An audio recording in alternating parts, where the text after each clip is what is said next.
Merci beaucoup, Madame la Présidente.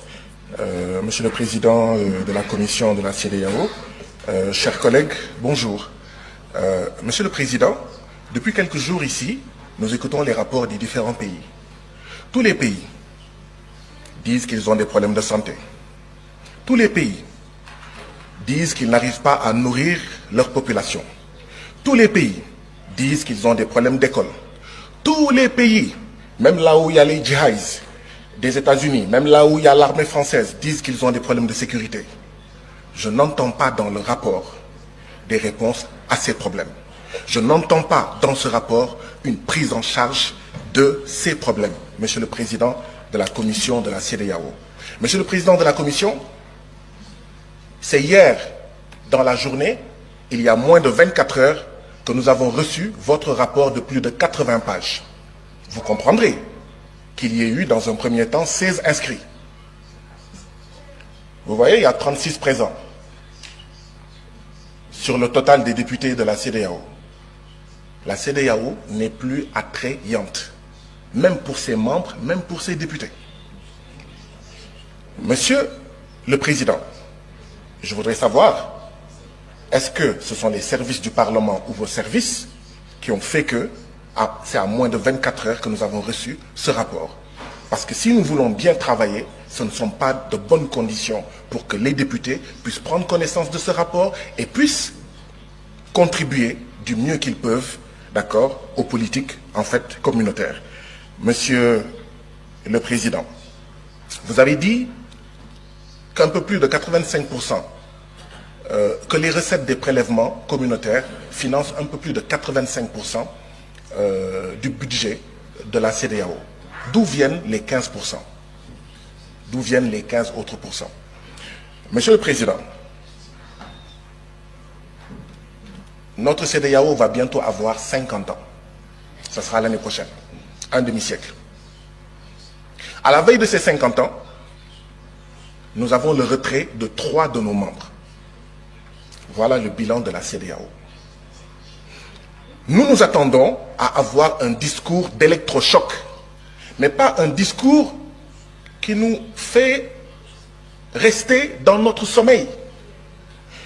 Monsieur le Président, une CEDEAO qui pousse ses membres à assassiner ses artisans, ses paysans, ses jeunes, ses femmes, envoyer ces jeunes dans le désert du Sahara, dans la mer Méditerranée ou l'océan Atlantique, qui pousse ses membres à assassiner leurs petites et moyennes entreprises, en poussant ces États membres à signer les accords de partenariat économique entre l'Union européenne et l'Afrique de l'Ouest. Et tout le monde savait que les accords de partenariat économique, c'est la possibilité pour 85% des marchandises de 27 États de l'Union européenne d'entrer dans nos pays sans payer de droits de douane. Comment est-ce qu'on va régler la problématique du chômage? Comment on va régler la problématique du Sénégal où le taux de mortalité des petites et moyennes entreprises est de 64%? Et je suis persuadé que c'est à peu près pareil dans tous nos pays. Mais cette CEDEAO-là, c'est elle en réalité qui pousse notre jeunesse à essayer de traverser la mer Méditerranée et à prendre les pirogues à l'assaut de l'Europe forteresse. Nous ne voyons pas de changement. Cette CEDEAO qui pousse nos pays à maintenir les bases militaires françaises, à accueillir les djihadistes et d'autres armées d'occupation, parce que cette CEDEAO ne nous n'aide pas nos pays, comme le Mali, comme le Burkina, comme le Niger et comme d'autres pays, à faire face à la sécurité. Voilà ce que c'est que la CEDEAO. Mais qui va rester dans un mariage pareil? Un homme et une femme sont mariés. L'homme prend ses bagages et part. La femme dit à son mari, tu vas revenir par la force, viens. Non, c'est de dire, mon mari, pourquoi veux-tu t'en aller? Et on pose les problèmes. Je ne sens pas cette démarche, Monsieur le Président. Et nous devons aller vers cette démarche. Refondation ou mort de la CEDEAO. Voilà où on en est aujourd'hui. Transformation structurelle ou mort de la CEDEAO. Changement profond ou mort de la CEDEAO. Voilà où nous en sommes, Monsieur le Président. Si on ne fait pas ça, la jeunesse de l'Afrique de l'Ouest, dans les villages, dans les quartiers, ne veut plus de ça. dit que cette CEDEAO est une CEDEAO des chefs d'État et non des peuples. Et ça ne sert à rien de dire non, non, non, non, non, non, non. Il faut changer par les actes.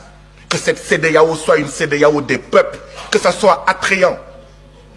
Madame la Présidente, j'aurais suggéré qu'il y ait un minuteur.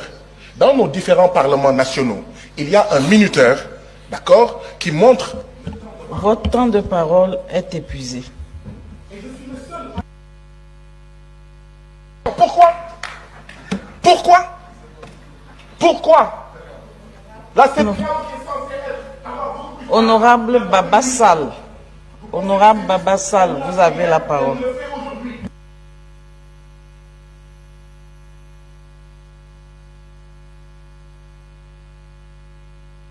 Démocratisme, que les gens sortent de la CEDEAO, que les gens sortent de la CEDEAO.